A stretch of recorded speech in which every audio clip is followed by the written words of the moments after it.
अस्सलाम वालेकुम, खुशामदीद, सुबह खैर तमाम देखने वालों को। प्रोग्राम है गुड मॉर्निंग कराची और मैं हूं आपका मेज़बान मोहम्मद यासर।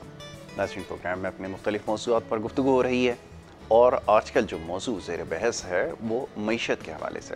गुज़िश्ता रोज़ भी प्रोग्राम में बड़ी तफसील से इस हवाले से गुफ्तगू हुई है और ख़ास तौर पर जो मौजू बहस हमारा रहा वो बल्दियाती मसाइल था। बहुत सारे सवालात आपके मौसूल हुए। कल के प्रोग्राम के बाद भी प्रोग्राम ख़त्म होने के बाद सवालों का सिलसिला जारी रहा। लोगों ने अपने मुख्तलिफ़ इलाक़ों के हवाले से जो शिकायत हैं वो हमें भेजी और वो ये चाहते हैं कि कोई ऐसा सिलसिला तरतीब दिया जाए जिसमें जो कराची के ख़ास तौर पर इलाके, वैसे तो मैं आपको एक बड़े मज़े की बात बताऊँ कि कराची क्या पूरे पाकिस्तान के मुख्तलिफ़ शहरों से पैगामात मौसूल होते हैं। कमो बेश एक जैसे ही मसाइल लोगों के हैं।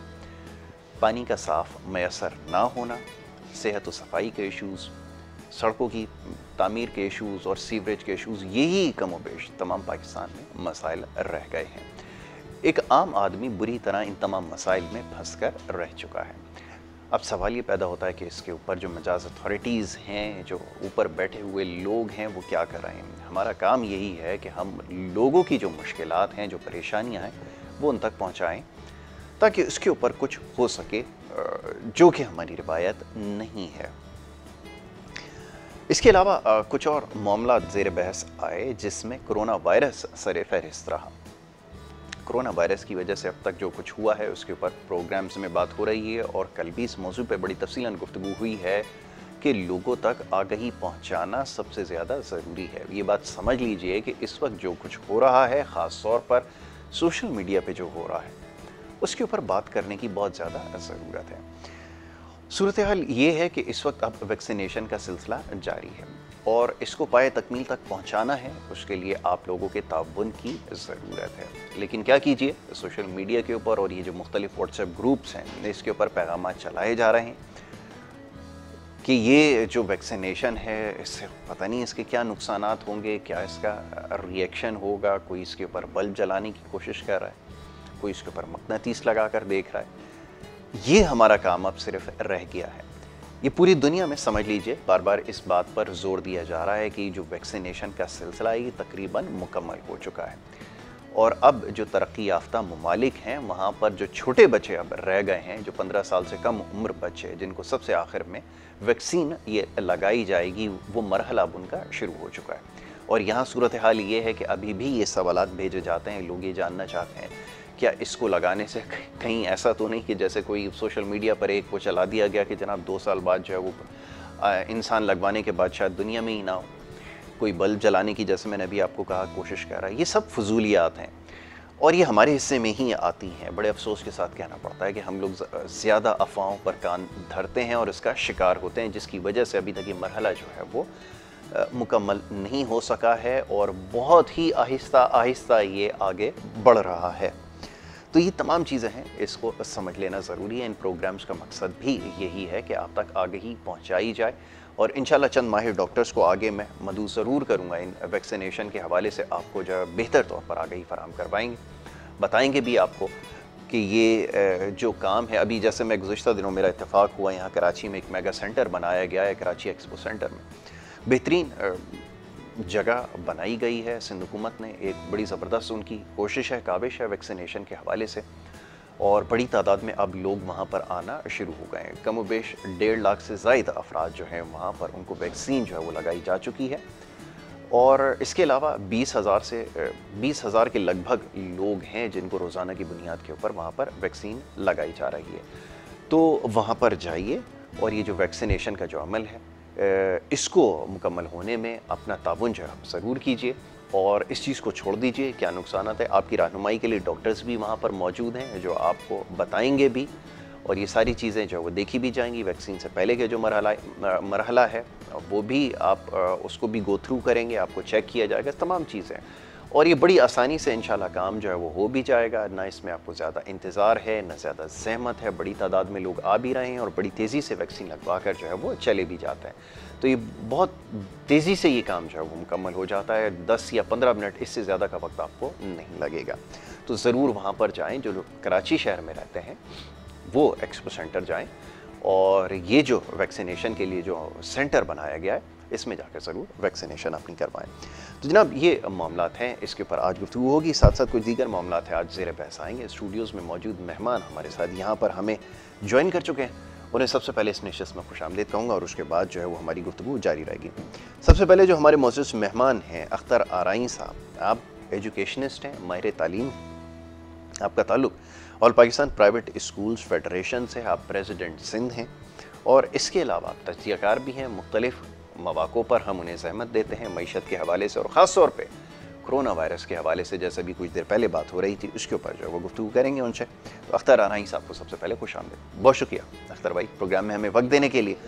दूसरे हमारे मेहमान हैं जनाब इंतखाब आलम सूरी साहब, जो कि एक रियल इस्टेट डीलर हैं, एडवाइज़र हैं प्रॉपर्टी। उनसे आज हम कुछ गुफ्तगू करेंगे। एक बड़ा मामला है, मौजू है, जिसके हवाले से एक तफसीलन प्रोग्राम इंशाल्लाह आगे जाकर ज़रूर होगा, जिसमें शहर कराची में आबादी के बढ़ते हुए मसाइल और ये जो घरों की जो ज़रूरत है इसके हवाले से बात करेंगे और साथ साथ मुख्तलिफ स्कीम्स यहाँ पर काम कर रही हैं, मुख्तलिफ प्रोजेक्ट्स यहाँ पर जारी हैं, किस तरह काम करते हैं, ये जो फ्रॉड का चक्कर है, दीगर मामलात हैं, ये सारे उनसे ज़ेर बहस आएंगे। इंतखाब आलम सूरी साहब को खुशामदीद, बहुत शुक्रिया इंतखाब आलम साहब प्रोग्राम में वक्त देने के लिए। अख्तर भाई से गुफ्तगू का आगाज़ किए लेते हैं। अख्तर भाई ये फरमाइए, अभी बड़ी लंबी तमहीद मैंने बांधी है और उसकी ज़रूरत इसलिए पेश आई है कि आज भी सवालात जो मौसूल हुए हैं सुबह तक वो इसी हवाले से हैं कि आया वैक्सीनेशन करवा लेनी चाहिए, नहीं करवानी चाहिए, बल्ब जलेगा नहीं जलेगा। मुख्तलिफ लोग कह रहे हैं कि अगर बल्ब जल जाए तो अच्छी बात है, क्योंकि 12-14 घंटे की लोड शेडिंग हो गई है, तो कम से कम यही फ़ायदा हो जाएगा कि वो बल्ब जलाने के काम आ जाएगा। अब फरमाइए, ये मौजू है हमारे पास बहस करने के लिए। जी, ये सबसे पहली बात ये है कि इलेक्ट्रॉनिक मीडिया जो होता है वो एक रिस्पॉन्सिबल मीडिया होता है, क्योंकि उस मीडियम से जो भी न्यूज़ आती है या जो भी बात खबर मिलती है नाजरीन और हाजरीन को, उसमें कुछ तो कुछ सदाकत होती है, मतलब काफ़ी हद तक होती है। सोशल मीडिया के अंदर जो चाहे जो भी, अब किसका नाम लेना मुनासिब नहीं है, किसी भी, मैं समझ गया आपकी बात। सोशल मीडिया के अंदर हर शख्स अपना एक चैनल खोल के बैठा हुआ है, ऐसा ही, और कोई भी बंदा जो है वीडियो बनाता है और उसको वायरल करना चाहता है, उसके लाइक्स को देखना चाहता है, और हमारी सादा कौम जो है वो बेवकूफ़ बन जाती है। और अक्सर और बेशतर इसको इस तरह से नेगेटिव उसमें यूज़ किया जाता है। अब कोई मैग्नेट चिपका रहा है, कोई बल्ब जला रहा है, बार बार इस चीज़ का थर्ड टाइम नाम मैं ले रहा हूँ, तो बात ये है कि इस पर कैसे भरोसा किया जाए। अब दूसरी बात ये कि लोग सोचते हैं कि पता नहीं क्या चीज़ है इसके अंदर जो डाल दी गई है इंसान के अंदर, या डाली जाएगी, लगवाना चाहिए वैक्सीनेशन या नहीं। एक सबसे बड़ी दलील है कि जो सो कॉल्ड लोग कहते हैं कि ये जी फ़लाँ मुल्क का फ़लाँ सुपर पावर साजिश है, ये फ़लाँ सुपर पावर की साजिश है। मुझे बताइए कि इस वक्त जो वैक्सीन मौजूद है पूरी दुनिया में, वो मल्टीपल सुपर पावर्स जिसको आप कह सकते हैं कि जी आप इस क्लब की, या जो ये चलो कह देते हैं चाइना की है वैक्सीन, अमेरिकन वैक्सीन है, रशियन वैक्सीन है। तो जब वहाँ तक तो डिफरेंट ममालिक की वैक्सीन मौजूद है, तो किसी एक सुपर पावर की कोई कोशिश नहीं है, कोई प्लान नहीं है, कोई चिप डाल दी जाएगी या कोई ऐसा काम डाल दिया जाएगा कि मैग्नेट से हम चेक करें कि वो ट्रू।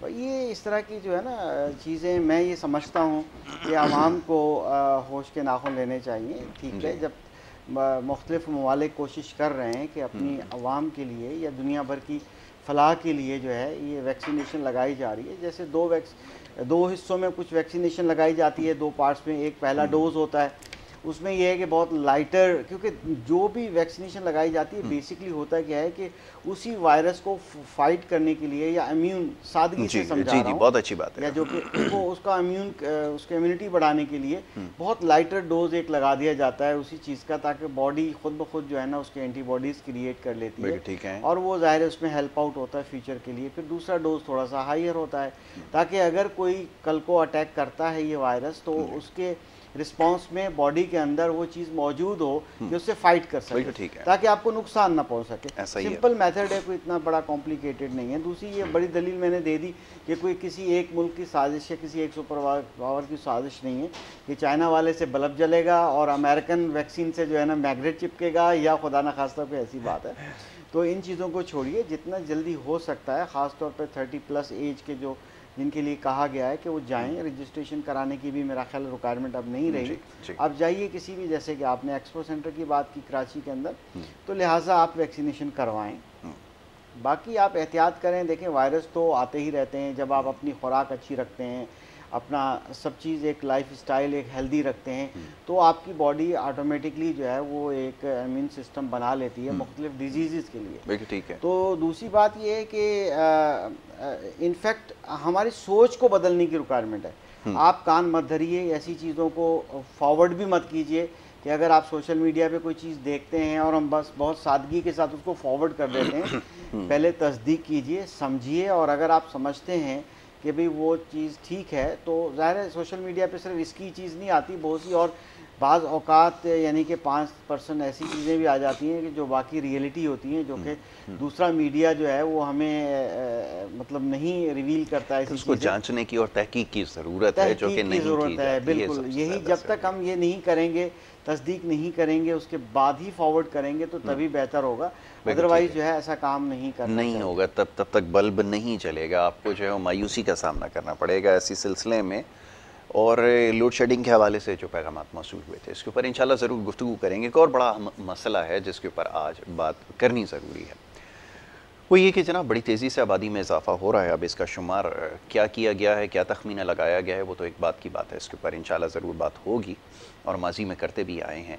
लेकिन इस वक्त शहर कराची की जो रिहायशी ज़रूरियात हैं उसको पूरा किस तरह किया जा रहा है, उसका हाल सबके सामने है। मेरे ख़्याल में कोई इससे बेखबर नहीं होगा कि जो कुछ हो रहा है रिहायशी इलाकों में, जिस तेज़ी से आबादी बढ़ रही है और नाजायज़ इसके ऊपर तामीरात हो रही हैं। अब इदारे सारे शामिल हैं। अब इसके ऊपर भी ये कहा गया कि इसके ऊपर भी एक प्रोग्राम कर ही डालें। इंशाल्लाह ज़रूर इसके ऊपर आपको बताएंगे कि जो इदारे यहाँ पर मौजूद हैं किस तरह से जो नाजायज़ तामीरात हैं कर रहे हैं और लोगों से किस तरह जो है वो इसमें नुकसानात हो रहे हैं, इसके ऊपर बात करेंगे।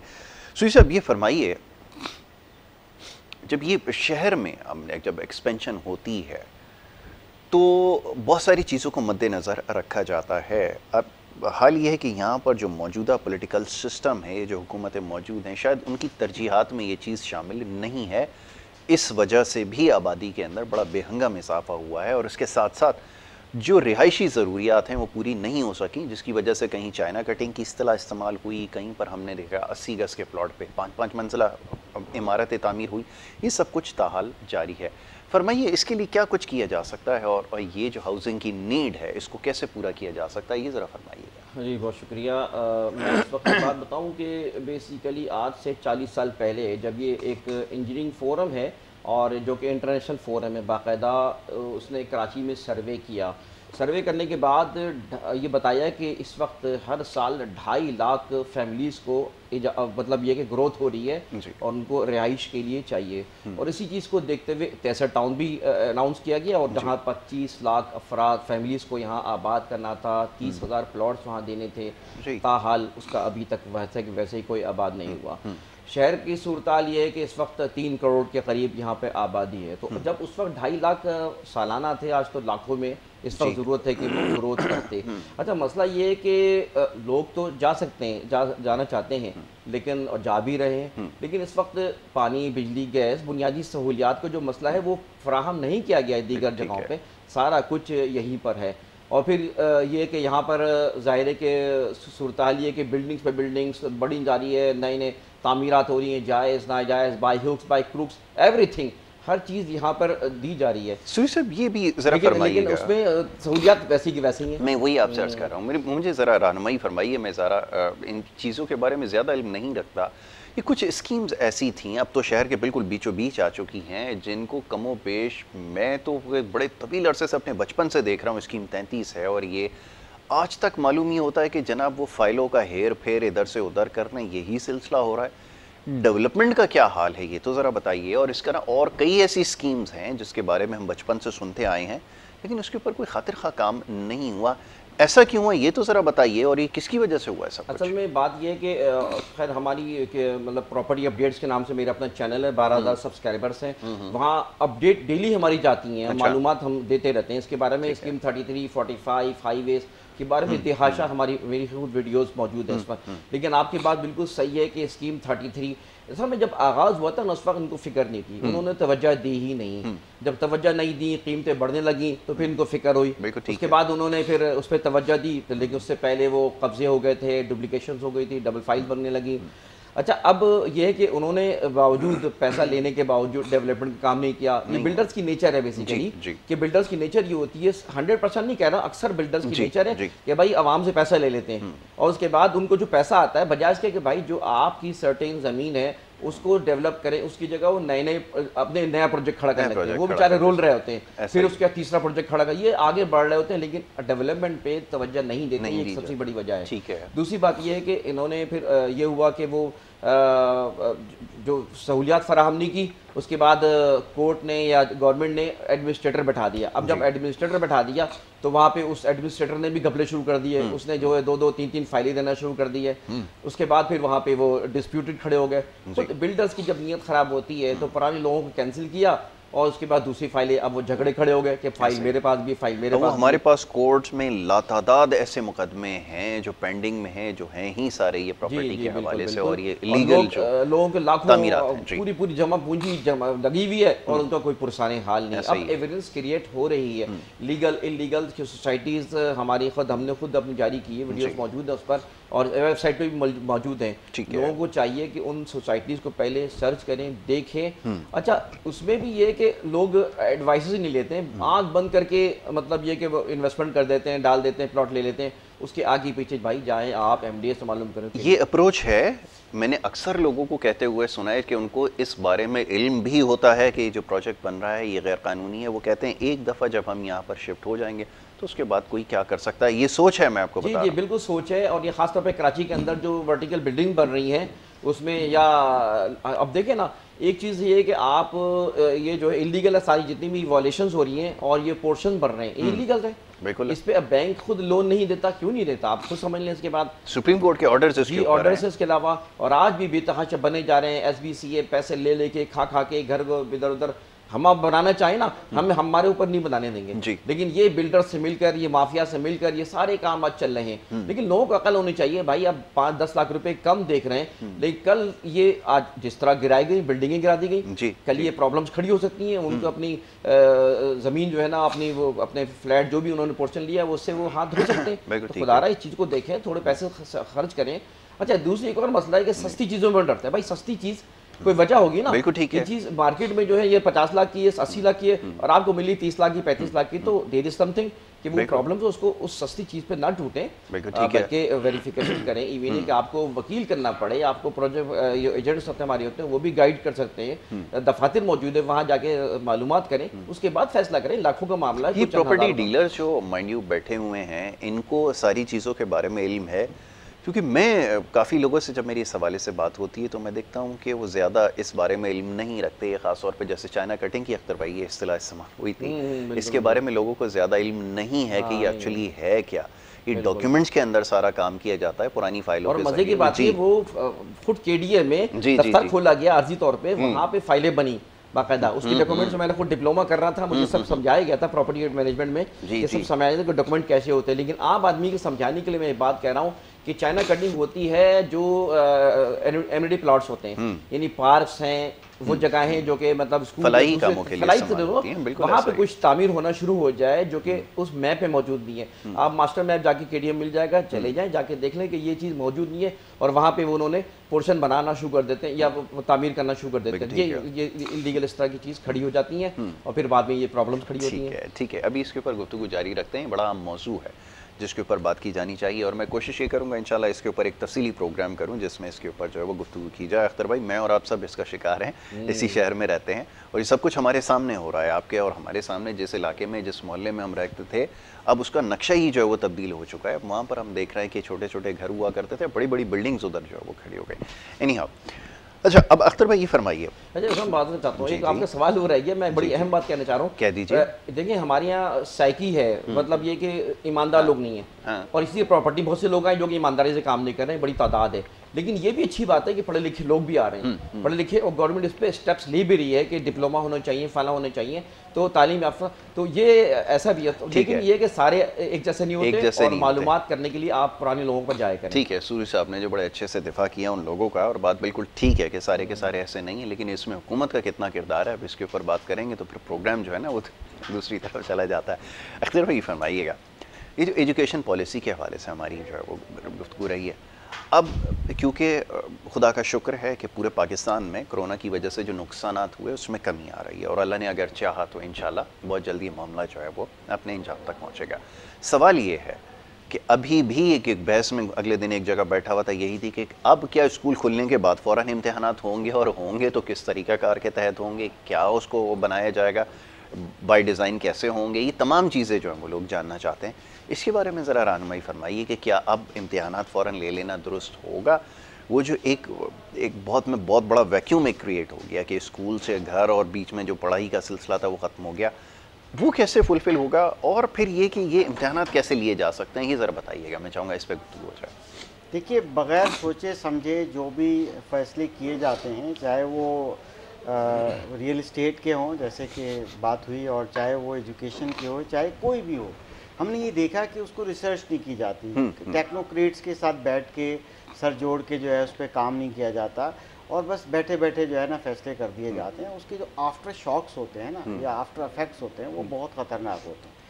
अब वही बात है कि जब आपने ये बग़ैर एग्ज़ाम के लास्ट ईयर भी बच्चों को पास कर दिया, ठीक है, पूरे पाकिस्तान के अंदर 50 लाख बच्चा जो है वो सेकेंडरी एग्ज़ाम्स देता है।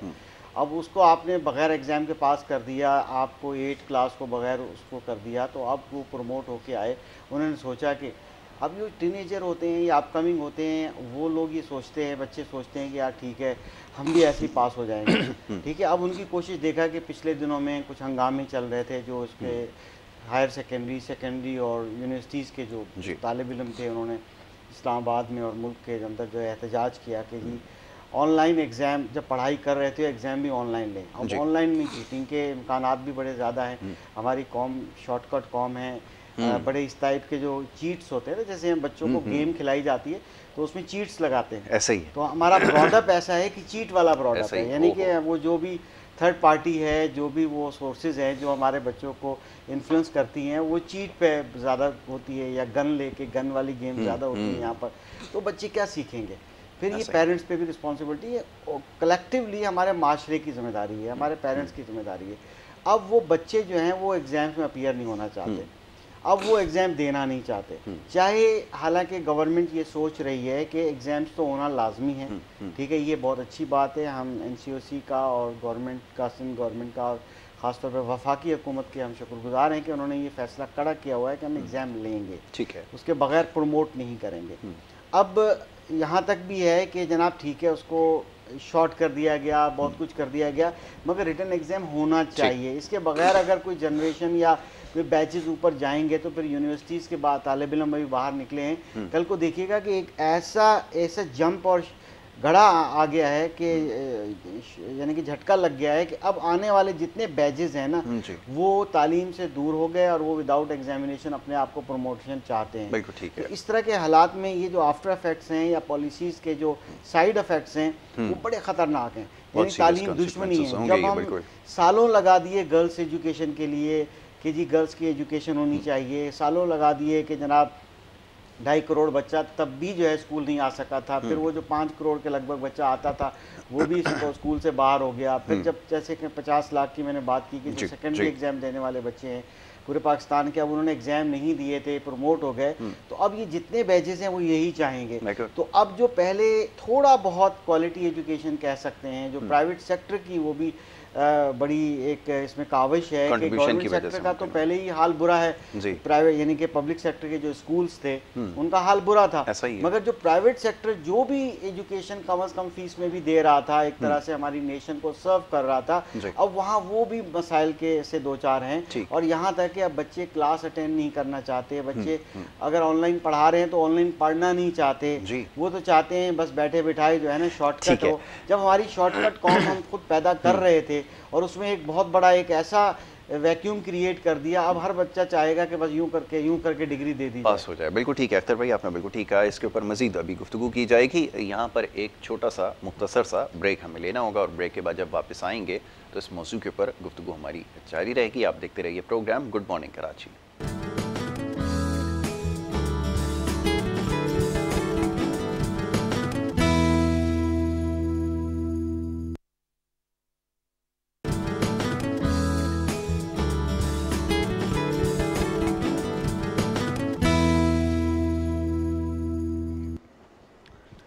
प्रोग्राम में आपको एक दफ़ा फिर खुशामदीद कहेंगे। ब्रेक पे जाने से पहले गुफ्तगू जारी थी, बात हो रही थी मुख्तलिफ मसाइल के हवाले से, जिसमें सर फहरिस्त एक तालीम का मसला है। और अफसोस के साथ कहना ये पड़ता है कि तालीम को एक मसला बना दिया गया है। और इसके बाद अभी कुछ देर पहले, उससे थोड़ा पहले बात हो रही थी कोरोना वायरस की वजह से जो नुकसानात हुए हैं, उसमें सबसे बड़ा जो नुकसान हुआ है वो तालीमी इदारों का हुआ है, और तालीमी साल जिस तरह मुतासिर हुआ है उसके हवाले से बात हो रही है। ये पहला मौका नहीं है, इससे पहले भी हम ये बात कर चुके हैं कि ये तीसरी इसकी वेव है।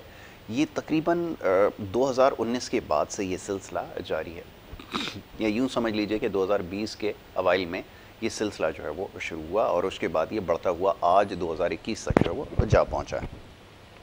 अब सवाल ये पैदा होता है कि इतना वक्त गुजर जाने के बाद भी हमने अभी तक मामलात को ठीक तरह से नहीं समझा, और ये अभी तक नहीं समझ पाए हैं कि हमने ये तालीमी साल को किस तरह जारी रखना है। ना इसके हवाले से, जहाँ तक मेरे इल्म में, हो सकता है कि मैं ठीक ना हूँ, कि कोई खातिरखा इक़दामात नहीं किए गए, कोई ऐसी मीटिंग नहीं बुलाई गई, ना उन स्टेक होल्डर्स को शामिल किया गया कि जिनके साथ बैठ कर कोई पॉलिसी मुरतब की जाती कि बच्चों का तालीमी साल ज़ाया नहीं होता। क्योंकि जो शिकायत हमारे पास आ रही हैं उससे बज़ाहिर लगता यही है कि अभी तक इसके ऊपर कोई हतमी पॉलिसी या फ़ैसला नहीं किया गया कि ये तालीमी साल जो मुतासिर हो रहा है इसको आगे कैसे बढ़ाया जाएगा। तो इसी हवाले से हम बात कर रहे थे, और इसके ऊपर आगे भी गुफ्तगू करेंगे। साथ साथ जो शहर कराची के इस वक्त बात हो रहे थे मसाइल के हवाले से कुछ देर पहले, उसमें जो शहरी अब जो इलाके हैं उसमें बड़ी तेज़ी से जो है वो आबादी बढ़ रही है, और जो रिहायशी ज़रूरियात हैं वो पूरी नहीं हो पा रही। इसको हमने मौजू बनाया था, गुफ्तगू कर रहे थे। सुरी साहब, ये फरमाइए, ये जो गवर्नमेंट की जो स्कीम्स होती हैं, और ख़ास तौर पे इस वक्त जो वफाकी हुकूमत ने एक ऐलान किया था कि सबको अपना घर देगी, तो ये एक बड़ा डिटेल टॉपिक है, इसके ऊपर बाद में बात करेंगे। लेकिन ये जो लो कॉस्ट हाउसिंग स्कीम्स हैं, इसके बारे में ज़रा बताइएगा कि लोग इसमें कैसे एक्सपोजर ले सकते हैं, और क्या वाकई ये ग्राउंड पे मौजूद हैं भी, ये वही स्कीम्स हैं जो इससे पहले माजी में अनाउंस होती आई हैं और जिसका आज कुछ अता पता नहीं है। फरमाइएगा। जी बिल्कुल। अच्छा, मैं एक छोटा सा जुमला ही कह दूं जो आपके एजुकेशन के हवाले से, क्योंकि मेरा भी स्कूल है और हम सर्वाइव कर रहे हैं इन चीज़ों को। सिर्फ दो नुकसान बड़े हुए हैं इस वक्त। एक तो नुकसान जो तालीम का नुकसान जो हुआ है, यानी इसको, हालांकि कोरोना छोटे बच्चों में बहुत ही ना होने के बराबर रिपोर्ट्स आई हैं, उसके बावजूद स्कूलों के साथ जुल्म किया गया, कई स्कूल बंद हो चुके हैं। ये प्राइवेट स्कूल ने बहुत बड़ा बोझ उठा रखा था तालीम का, जिसका एक बहुत बड़ा नुकसान उठाना पड़ रहा है। एक तो ये नुकसान। दूसरी बात है कि गवर्नमेंट की अपनी इन चीज़ों से जो गैप बच्चों में और टीचर्स और स्कूल में जो गैप पैदा हुआ है, यानी एक माफिया जो करार दिया गया। हालांकि चंद स्कूल हैं गिने चुने जिनकी वजह से, वरना तो एक बड़ी तादाद स्कूलों की, अख्तर भाई कहते हैं हमारे ब्रांडेड स्कूल। हाँ, तो ये चीज़ इसने एक जो रेस्पेक्ट ख़त्म कर दी ना, ये बहुत बड़ा नुकसान पहुंचेगा तालीम का। और आखिरी चीज़ ये कि बेसिकली इसको गवर्नमेंट को रिव्यू करना चाहिए, इस मामला में दोनों को मिलाना चाहिए। इसलिए कि मैं दोबारा ये कहूँगा कि गवर्नमेंट स्कूलों का हाल देख लें कि अगर वो तो बोझ उठा ही नहीं सकते। तो किसी सतह पर आपसे मुशावरत हुई है? क्योंकि मैं अख्तर भाई के साथ ये काफ़ी अरसे से मौजू इसके ऊपर बात करता आ रहा हूँ, लेकिन मेरे इल्म में नहीं है, क्योंकि जैसे ये बताते हैं कोई स्टेक होल्डर शायद शामिल नहीं। आपकी कोई बात हुई हो कि इसकी पॉलिसी मेकिंग किस तरह की जाए, तालीमी साल को आगे कैसे बढ़ाया जाए? फरमाइए। नहीं, बिल्कुल बात यह है कि अभी तो खैर वो जो एसोसिएशन है बाकायदा, मैं भी किसी एसोसिएशन के वाइस चेयरमैन भी हूँ, लेकिन अभी तो रिप्रेजेंट नहीं कर रहा हूँ, लेकिन बाकायदा हमारे जो चेयरमैन हैं, ये लोग हैं, बाकायदा इनकी मीटिंग्स हो रही हैं। और इस वक्त तो हमने तो ये रिक्वेस्ट की कि आप इस छुट्टियाँ ना दें, 1 महीने की छुट्टी दी जा रही है, इसको ना दें। अभी ये भी जुल्म है कि जो है मैट्रिक की और इसकी जो है 9 की फीसें वो ली जा रही हैं, EOBI सोशल सिक्योरिटी रिश्वतें भी ले रही हैं। अभी 2 साल स्कूल खुले कहाँ रहे, लेकिन वो अपने स्कूलों पे परेशान कर रहे हैं और वो पूरे पैसे ले रहे हैं। तो इन चीज़ों पे भी रिव्यू करना चाहिए और तालीमी साल और जल्दी इसको सेशन को आगाज़ कर देना चाहिए, ऑन ऑफ जैसे अभी मेरा ये नुकसान बहुत है। खैर ये मेरा मौजू नहीं है, लेकिन आपने जो मुझसे सवाल किया है वो प्रॉपर्टी के हवाले से, बेसिकली कि ये बढ़ती आबादी का गालबन आप बात कर रहे थे जी, ये लो कॉस्ट हाउसिंग स्कीम। हाँ, लो कॉस्ट हाउसिंग स्कीम। इस वक्त जो है कि इस वक्त प्राइम मिनिस्टर साहब ने जो अनाउंस किया है उसमें मैं समझता हूँ कि पहली बार एक ऐसा सिलसिला हुआ है कि जिसमें बैंक्स को इख्तियारात दिए गए हैं कि बैंक्स, आप किसी भी बैंक में चले जाएं, वहाँ जाके उनसे मुलाकात कर रहे हैं, उनके पास फॉर्म मौजूद है, सिस्टम मौजूद है, पूरा गाइड करेंगे। और इसमें जो है ना, पहले ये होता था कि प्रॉपर्टी मॉर्गेज करें, देयर इज़ नो नीड कि प्रॉपर्टी मॉर्गेज नहीं करानी है। दूसरी बात ये थी कि आपको किसी किस्म की गारंटी नहीं देनी है, ये अच्छी बात है। सिर्फ ये कि जो फाइल मिलेगी वो बैंक के पास रहेगी, ये भी सही बात है। और मार्कअप्स का क्या होगा? अच्छा, मार्कअप बहुत कम है इसमें, 3.5% जो है ना फर्स्ट ईयर है, ठीक है, पूरे साल सिर्फ, ठीक है ना। इसी पार जो है वो 5% जो है वो ये 5 साल। अगले 5 साल 5% है, ये भी कम है, फिर अगले 5 साल वो काइबोर के रेट आ जाते हैं, इसलिए थोड़ा ज़्यादा हो जाता है। लेकिन अच्छी बात ये कि इसमें मैं तो कहता हूँ कि इस्लामी बैंक्स में जाएं, तो वहाँ बैंकिंग के लिए पॉसिबल होगा। चलें ऐसे ही पूछ लेता हूँ क्योंकि आपका तो बैंक्स के लिए, खासतौर पे प्राइवेट बैंक्स के लिए इतनी उनकी बैकबोन स्ट्रांग है। मीज़ान बैंक के प्रेसिडेंट के सवाल पूछ रहा था कि उनके पास पैसा इतना मौजूद है, लोग आ नहीं रहे। बैंक्स के पास पैसा है, बहुत फंड्स हैं, वो तो चाहते हैं कि स्कीमों में हाथ डालें, उनको प्रॉफिट उसका हो, तो बैंक तैयार है, उनको पाबंद भी किया गया है, उनके पास फंड मौजूद है। चलिए हाउसिंग से हट के उसका एक टेक्निकल रीज़न होता है, वो चलें उसके ऊपर इंशाल्लाह एक प्रोग्राम कर लेंगे कि जो प्राइवेट सेक्टर की जो ये होता है ना, बैंक्स की जो क्रेडिट ऑफ टेक है, उसके लिए सबसे इंपॉर्टेंट जो चीज़ होती है वो होता है आपका इंटरेस्ट रेट, जो अब रेंज में नहीं है। जब इतने हायर इंटरेस्ट के ऊपर काम करते हैं तो क्रेडिट ऑफ टेक वैसे भी नहीं होती, लेकिन आपने जैसे बताया कि डाउन साइड पर है वो इस वजह से कि ताकि लोग जो इसको परस्यू कर सकें।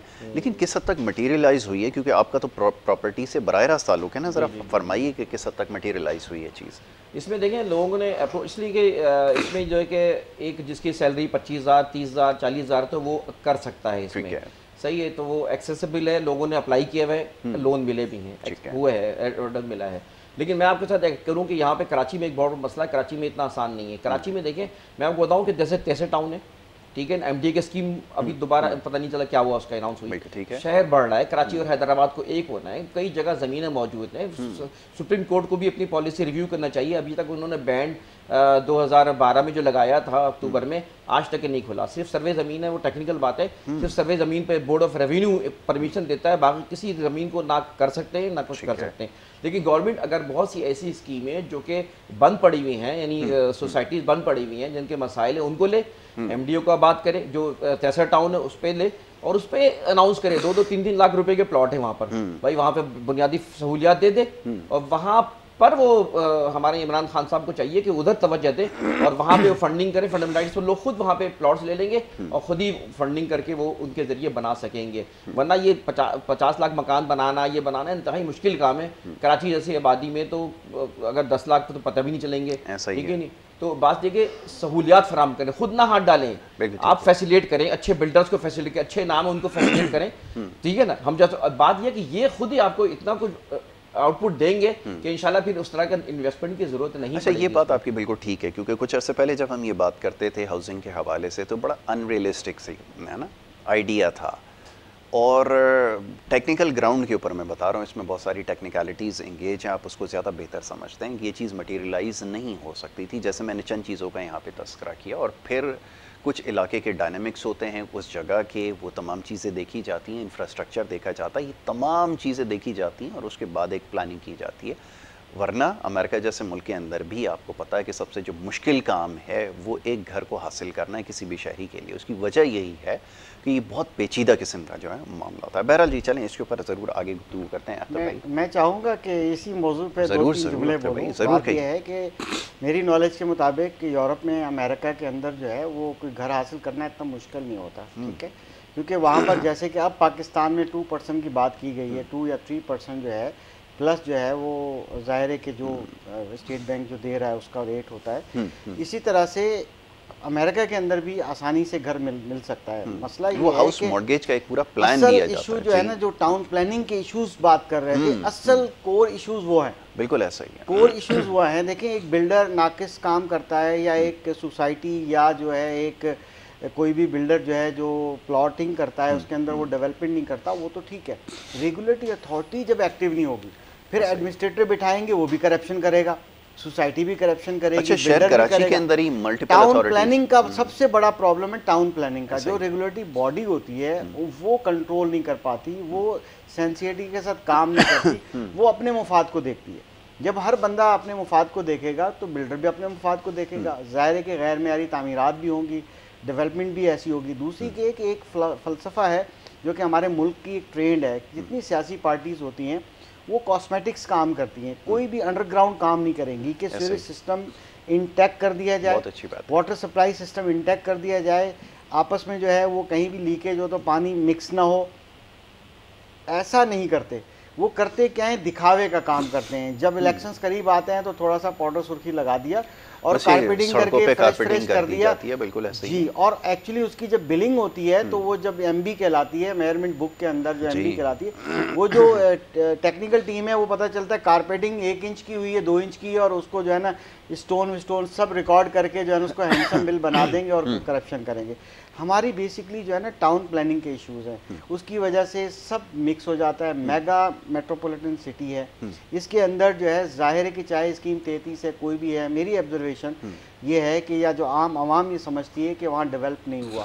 अब अचानक आपने देखा कि जो कुछ बड़े एक जैसे डीएचए चला गया या फिर वही बहरिया टाउन चला गया, एक ब्रांड नेम है, तो उसके बाद क्या हुआ कि इस साइड जो है ना कराची एकदम जो उसकी अच्छा, मैं अख्तर भाई को याद आया, अब आप किसी से जाके ज़रा उसकी ज्यूरिस्डिक्शन से पूछें ज़रा क्या है, आप थाने वाले से पूछ लें। तो पैसे छीनने के लिए तो उसके लिए पूरा कराची है, लेकिन जब आप उससे जाकर पूछेंगे ना, जब कोई आप FIR कटवाने, अभी वो खबर भी नीचे चल रही है, वो आप देख रहे होंगे, तो वो कहेगा जी हमारी ज्यूरिस्डिक्शंस में ये आता ही नहीं है।